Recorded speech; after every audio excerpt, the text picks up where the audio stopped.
Jelang pemilihan Gubernur, Wakil Gubernur Aceh, serta Bupati, Wakil Bupati di Kabupaten Pd Jaya tahun 2024 terpantau kondusif. Hal tersebut dapat tercipta dari kerjasama pihak kepolisian, Polres Pd Jaya dengan berbagai unsur terkait.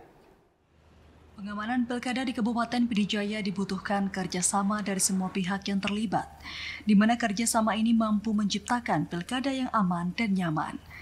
Kapolres Pd Jaya AKBP Ahmad Faisal Pasaribu menyatakan untuk pengamanan pada pilkada di Pd Jaya akan melibatkan langsung dari pihak kepolisian setempat. Dijelaskan pihaknya akan mengerahkan sebanyak 178 personil yang disebar ke seluruh penjuru wilayah Kabupaten Pd Jaya.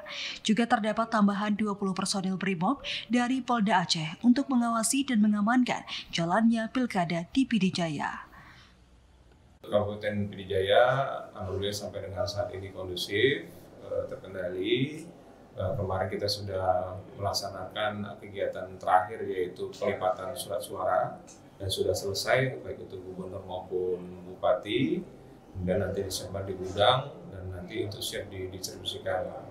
Untuk pengawalan di gudang sudah ada anggota kita dari Samapta yang melaksanakan pengamanan baik selama proses pelipatan maupun sampai dengan nanti surat-surat itu didistribusikan di TPS-TPS yang ada di Kabupaten Pd Jaya. Seluruh tahapannya kita amankan dari mulai kampanye, kemudian nanti ada kampanye terbuka sampai dengan pencoblosan.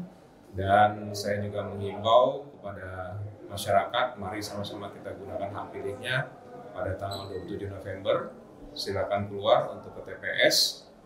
Bila ada laporan, intimidasi maupun ada dugaan-dugaan pelanggaran pidana yang lainnya bisa melaporkan ke Polres Pd Jaya. AKBP Ahmad Faisal Pasaribu menambahkan pihaknya telah siap mengamankan proses dan seluruh tahapan pilkada dari awal hingga akhir. Dirinya juga meminta masyarakat untuk melaporkan langsung ke Polres Pd Jaya jika terdapat kegiatan yang melanggar aturan. Dari Pd Jaya, Hasbi TVRI Aceh melaporkan.